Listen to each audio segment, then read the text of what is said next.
Is it really lack of sleep? Long-term lack of sleep.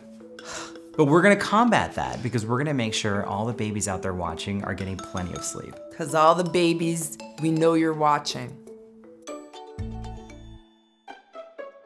There's multiple reasons why 80 to 90% of teens in America are not getting the recommended 8 to 10 hours of sleep per night. That much? That's like a lot. almost all teens aren't getting enough sleep. It's an alarming amount, and it's an issue because sleep deprivation in teens can lead to a ton of problems. From mood disorders to anxiety to stress to trouble in school, long-term sleep deprivation is linked to a lot of chronic diseases. That's not a good thing. Crazy. Teens sometimes aren't getting the same amount of sleep throughout the week. In other words, they are very, very sleep deprived during the week and then say, oh, I can make up for my sleep over the weekend by sleeping for 13 hours. When in reality, we have to have a consistent bedtime every single day. I didn't know that either. I thought you could make up for sleep on the weekend. You cannot catch up on sleep deprivation. I thought that Myth busted. So it's up to parents to enforce good sleep habits? It's up to a lot of factors, from parents to general awareness, because teens have to take a little bit of control of their actions, to even school and society in general to encourage teens to get more sleep. But let me ask you a question about one thing that we can all change. Do you use a screen before you go to bed? I do not. I'm actually impressed. There's no TV in our room even. I wish every teen would do this. This is like model sleep hygiene. Because here's the thing. Most of the screens that we look at, this is a computer screen, your telephone, a tablet, emit blue wavelengths of light. Now right now you're probably like, science nerd, who cares? Here's the thing. Blue wavelengths of light can block melatonin, which is a hormone secreted in our brain from the pineal gland, for anyone who wants to look it up. Is that what's the thing with the blue light? It actually blocks? It blocks melatonin. It usually starts to rise in our body before we go to bed. It peaks in the middle of the night and is really responsible for making sure that our internal clocks are working and we're getting restful sleep.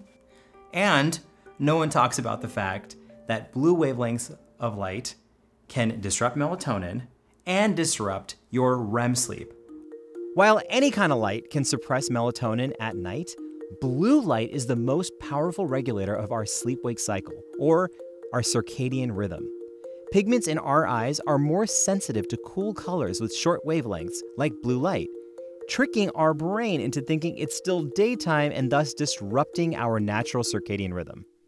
What is the time period before sleep that doctors recommend no blue light? What is the recommendation, and then what is realistic practice?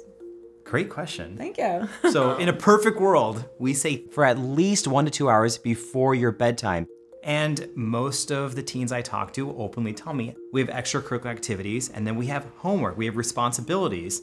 We don't get to bed till very late. This brings up a really important point, because when we talk about teen sleep deprivation, we often point fingers at teens, right? And I say, get off the computer or stop playing video games. Truth be told, some teens aren't getting enough sleep because they have to work another job after school, or they have to commute a really long way home from high school, or they have family responsibilities. So there also is this massive disparity in society, which also contributes to sleep deprivation. How many hours of sleep should a kid really be getting? Textbook answer, but those really, really young babies, 0 to 3 months, obviously need a ton of sleep, about 14 to 17 hours a day. That's gonna involve some napping because your child should not be sleeping that much in one stretch.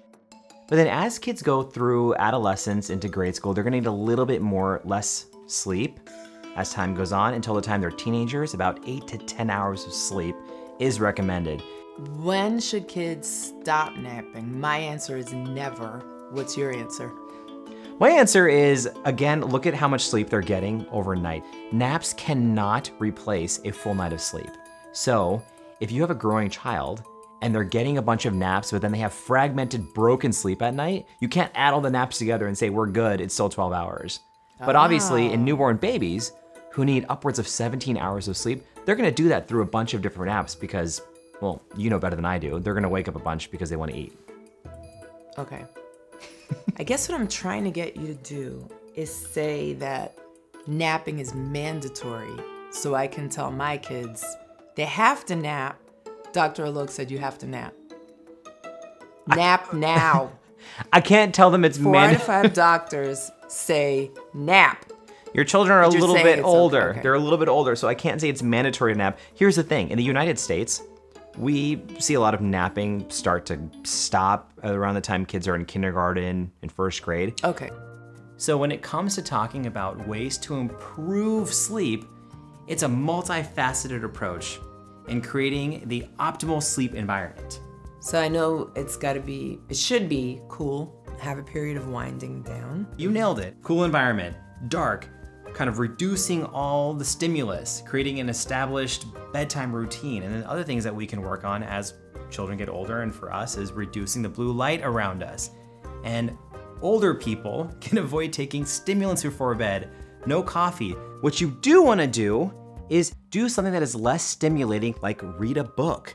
Go to bed at a consistent time, And don't ignore the signs that you're tired. If you're sleepy, go to bed. The baby's just typing away, going, what is my mom trying to find out about me? What's she looking for? Really sounds like a That's a rodent. baby typing. Baby rodent.